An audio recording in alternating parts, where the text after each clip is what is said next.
A very good morning to you, the listener of Maloney FM 95.9, the cradle of enlightenment. My name is Habila Yusuf, and you're welcome to yet another edition of the Discourse, your favorite current affairs program, where we take a look at pressing national issues. We address them, we criticize where it is necessary, and proffer solutions. This morning, I am delighted to have Comrade Omaga Daniel, a good governance advocate and the founder Beyond Boundaries Legacy Leadership Initiative, BBLLI, live in the studios of Maloney FM. Good morning to you, Comrade Omaga. Good morning, Habila. Yes, Omaga, you are a native of Benue State, and we have followed political happenings in Benue State in recent times since the inception of this administration. We've noticed that there's a rift between two major political heavyweights in Benue State that has led to unfolding stories that has brought us to why we have to be here this morning and have a conversation. Some days back, on Sunday precisely, the Speaker of the Benue State House of Assembly tendered resignation as the Speaker. But let's look at what followed up after his resignation. Um, Barely 24 hours after his resignation as the Speaker, we got another breaking news that he was suspended. Now, the suspension of Dajo followed the motion moved on Tuesday by the lawmaker representing Kiam State constituency, Teena Shimanwa, and seconded by James Umoru from Upper State constituency. Interestingly, Shimanwa, who moved the motion, was one of those suspended last week Friday by Dajo before his resignation as Speaker. The Speaker, Alfred Baja, who ruled on the motion, revealed Dajo's suspension from 6 to 3 months without usual vote on such matters. I don't want us to go deep into the long story and all of that. We've heard rumors around whether the speaker that was suspended, who resigned and eventually got suspended, has attempted an impeachment motion on Governor Hassan Ali of Benue State. How do you make of all the scenarios going on in Benue State? Good morning, Mr. Habila, and the listeners out there. Honestly, as a Benue indigene and a Nigerian, we are all troubled at the happenings in Benue State. And more troubled because when two elephants, they say fight, it is the grass that suffers. So what we're experiencing in Benue State right now, whether we like it or not, is greatly impacting negatively on the governance in the state because the people that are supposed to deliver governance to the people are greatly distracted. Yeah, it has been speculations because even the both actors, which is the SGF and the governor of Benue State, His Excellency Father Alia, they have both come out to say, no, we are not having issues, but isn't that a political statement? Exactly, but there are underlying incidences that have been happening, like you rightly mentioned, that suggest that yes, there is a feud in Benue State. That started, or supposedly started, when the battle for the leadership structure, both at the level of the party and at the state, began upon the assumption of office of Governor Alia. And then the first thing we saw was the bickering in the APC that unfortunately led to the factionalization of the party, where we had Comrade Austin Agada from Obadibo as a factioner, as a chairman of a faction, and then another faction who is loyal to Governor Alia was being led by Benjamin Omali. So while that persisted, we also experienced the tussle between the factions, leading to the emergence of Honorable Dajo Hassan then as the Speaker of the Benue State House of Assembly. It was believed then that the SGF was in support of Mrs. Becky Open, while Governor Alia was in support of Dajo, who recently resigned. So along the line, there are speculations as well that perhaps Dajo had started his frolicking with the the SDF, SGF. owing to the fact that he was not produced from the faction of the SGF then, because he was a candidate of the governor. So I think speculations also emanated that there were moves to possibly impeach the Benue State governor, which is not though confirmed and cannot be substantiated for now, because we never heard about that in the news or from any quarters officially. Okay, but leading to a suspension, the governor had submitted list of appointment for commissioners, which two of them, uh, Mr. James Duen and the popular Professor Rungwa of the Benue State University, were not screened as a result of petition from different quarters against his candidacy. And then before that time also, we noticed that the local government chairman of Otukpo Local Government Council, Honorable Maxwell Ogri, was also suspended by the House of Assembly led by Dajo. And also the suburb chairperson was also suspended because there were allegations of fraud in the agency. And these are appointees of the governor. So it now appeared as if there's a face-off between the House of Assembly and then the gubernatorial-led government. And you know, we're in Nigeria where the executive oftentimes try to usurp, the powers and responsibilities of The the legislature. legislature and even the judiciary. So the moment you begin to appear as if you're becoming independent and then maybe trying to do what is right and then put things in proper shape, they begin to see you as being antagonistic. And that led to the move by some lawmakers also to also impeach the Speaker, Dajo, who I believe perhaps got wind of the information and decided to suspend them, one of whom was the current Speaker now, which is Honorable Bega Afed, from Makurdi North Federal State Constituency. So the build-up that led to his suspension and then the subsequent assumption of Bege as the Speaker of the Benue State House of Assembly has been interesting, and then we are watching political developments in the state, and we hope that sooner than later both parties will reconcile their interests so that we can focus on the true essence of democracy, which is good governance Good for the people of governance. Benue State. Thank you. Yes, thank you for that elaborate explanation and giving us a background of how we got to where we are as political happenings are still unfolding in Benue State. We'll take a quick break. When we'll come back, the conversation will continue. Please keep listening to Maloney FM in Benue State. And vis-a-vis the impact of these political happenings. Comrade, all that you have explained, how much negative impact does the feud between the supposed or the I'm looking for an appropriate word so we don't alleged, right? The alleged feud between the governor and the secretary to the government of the federation. Does this have any negative impact on the Benue people? Like I said before now, when we started this discussion, I rightly mentioned that when two elephants, they say fight, it is the grass that suffers. So whether you like it or not, the feud or the alleged feud between the SGF and the Benue State governor will definitely affect the Benue people negatively. And I would like to take it from the angle of insecurity. Okay. Because for a state to thrive and prosper, it has to do so where there is peace. And where there is no peace, there can never be progress. I remember vividly at the town hall meeting when President Bola Ahmed Tinubu visited Benue State upon the killing of over 200 Benue indigenes in Yewata recently in June.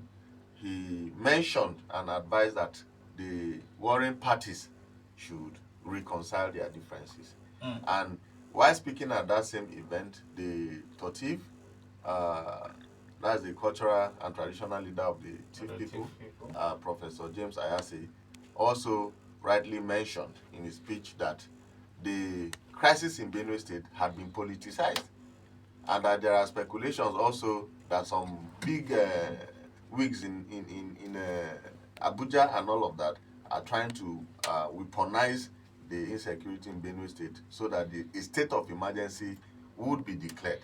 Now, Okay. as far as I'm concerned, all of these Speculations. speculations and allegations because it cannot be substantiated. But to every element of, to every rumor, there must be an Yeah, element iota. of truth. So it may not be far-fetched from what is really obtainable.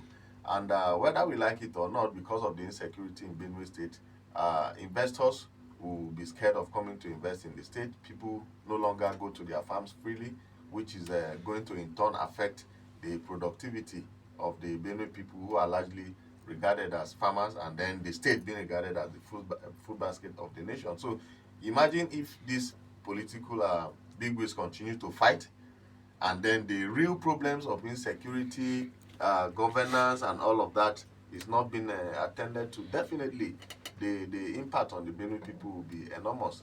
And what I will have to say as an indigene of the state is to encourage all the parties to reconcile, shelve their differences, and then focus on providing the dividends of democracy to the Benue people, which they direly deserve at the moment. Thank you. Good one. So we will let you call in. Maybe we'll take a call or two because we have another guest that we'll be having discussion with. 09069467543 is the number to call. 09069467543. I think we have a caller already. Hello. My name is Habila Yusuf, DOC. Good morning to you. Your name and where you're calling us from? Oh, 7. Of course, this is about control of power and resources. When two big wigs fight, it to be always about who is in charge of the state. The SGF at the national level has all the resources, the connection, and the power from the national level to influence certain things in the state. The governor, now he is the governor, even though we heard it was the SDF that supported him and brought him into power, would want to take charge of situations in Benue State. What does this translate to if we are going to look at the 2027 election that is coming? How would you predict what will happen? Would Father Hyson find it very easy to return as the governor of Benue State? Are we going to have a drama that would ensue in Benue State where probably if this issue between them is not settled, the SDF would want to bring somebody into power? I think we have a caller. You will answer that eventually. Okay, so go ahead, comrade. Okay. All right. As a person, yes, we agree that the big wigs have a very big role to play in whoever emerges the governor of Benue State come 2027. But I don't want to, I think it is too early to conclude now what will happen because in politics, 2 hours is enough for anything to change. To happen. And by 2027, I want to believe the Benue people are going to decide who elect them, and it will not necessarily be a question of who Governor Alia wants, or what Governor Alia wants, or what the SGF wants. The Benue people, at the long run, are going to decide by themselves who is going to lead them. So if they see that Governor Alia is doing well, and they feel it is important that they give him a second chance to maybe improve on whatever he's doing, or maybe right some of the wrongs that is being perceived to have been done, especially before now, where the people of Benue South Senatorial District, where I come from, had alleged him of marginalization in terms of appointment in the state and all of that. Yeah, but to God be the glory, the recent list that I submitted for confirmation as commissioners, we had some persons from the zone, one which is from my local government, Honorable Teresa Ekwe. She was also a commissioner nominated by the governor. So we are going to be watching the development closely. As the political alignments and realignments are happening, we'll continue to study the equation. And like I said, the Benue people will decide by 2027 who will lead them, and it will not be a question of an individual. Now, let's keep the secondary election aside. Father Alia is of the APC, just as the SG. Yes, yeah.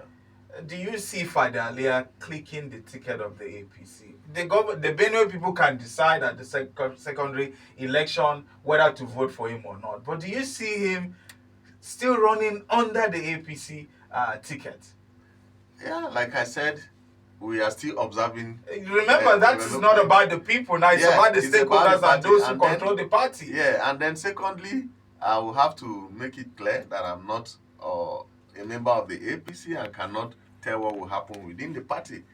And I want to believe there are processes that leads to the conduct of party primaries and the emergence of candidates, whether direct or indirect delegates voting. So whichever strategy the party adopts, I want to believe their decision will be to the interest of their own party and then at large the interest of the Benue people. So like I said, we'll just watch and see how things unfold ahead of 2027. Interesting. 09069467543, 09069467543. I still have Comrade Omaga Daniel, a good governance advocate and the founder Beyond Boundaries Legacy Leadership Initiative, BBLLI, live in the studios of Maloney FM. He is a native of Benue State, and we are looking at political happenings in Benue State. What does it mean to the people of Benue State?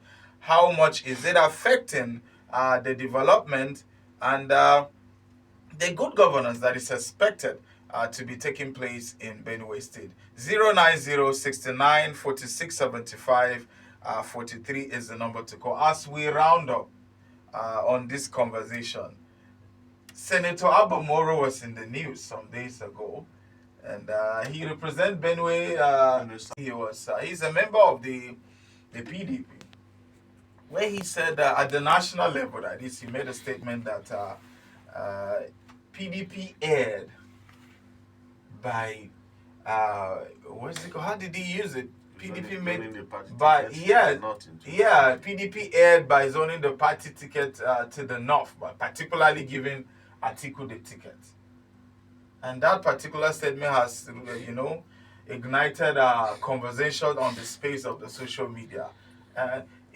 Coming from Benue State, and do you see Father Alia still maintaining his membership of the PDP? Sorry, that's the senator maintaining his membership. I beg your pardon, Senator Abamoro. Yes. All right.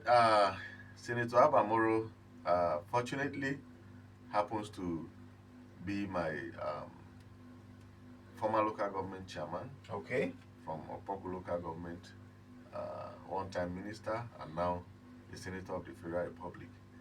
The Senator Abamoro that I have known and followed his political progress since 1999 has remained a member of the PDP. But in politics, like I said, you cannot predict the next minute. And even while responding to questions on that interview session, he rightly mentioned, that Senator Abamoro mentioned, and I quote, that in politics, 2 plus 2 is not always not equal to 4. And anything can happen. So whether he would remain a member of the PDP or whether he would, jump ship to another party, that is a question that I cannot answer now. But from his submission so far, he has maintained and reiterated that he remains a committed member of the PDP, and he has never for once hidden his bias for the fact that the party's presidential ticket should have been zoned to the southern part of the country in 2023, and that was what led to their abysmal performance at the presidential elections that saw to the emergence of President Bola Ahmed Tinubu. And recently, if you followed up in the news, you see that the NEC of PDP has also resolved that the 2027 presidential ticket should still be given to the southern part of the country. So we'll watch as developments unfold. And like I said, 2027, yes, it may be far, but a lot are happening. So we'll just keep observing and see how things play out. Yeah. It is 8:30 by my studio time, and of course, because of lack of time, comrade, we'll have to end our conversation here. But I would want us to continue to have this kind of conversation, not just from Benue State, but of course the national politics and all the things that concerns us as Nigerians. We have a call. I don't know if. Hello. Good morning. Hello. Good morning. Hello. Good morning. Yeah, so I've been having issue with the network even from the early hours of this morning. So apologies if you've been trying to call us. The network is not so friendly this morning. Thank you so very much, Comrade Omaga Daniel, a good governance advocate and the founder Beyond Boundaries Legacy Leadership Initiative, BBLLI, for your time and coming to the studios of Maloney FM. We hope that when next we extend invitation to you, you will grant us uh, audience and be here once again so we can discuss pressing national issues. Except if you have any message for the Benue people and Nigeria at large. Okay. For the Benue people, I would like to tell us that Benue is for all of us. And for us to make Benue a cynosure among our contemporaries, it is important that we collectively resolve our differences along political lines, along ethnic lines, and then work towards, you know, projecting peace, good governance, like I always advocate for, and then prosperity for the entire Benue people. And for Nigerians, I would like to advise us that as we build up for the 2027 general elections, we should open our hearts and then elect our leaders not because of their party affiliation, religious affiliation, or the language that they speak, but because we know and believe that they are and have that confidence in them that they'll be able to deliver on their mandate as leaders of the country to rescue the country from our present situation, and then not just on the path of prosperity as a nation. Thank you. Thank you once again, Comrade Omaga Daniel, a good governance advocate and the founder Beyond Boundaries Legacy Leadership Initiative, BBLLI. That is the size of my conversation with Comrade Omaga. Up next, I'll be talking to the Zonal Secretary of Mieti Allah, who is already seated in the studios on some issues. Very important, you need to stay tuned. My name is Habila Yusuf.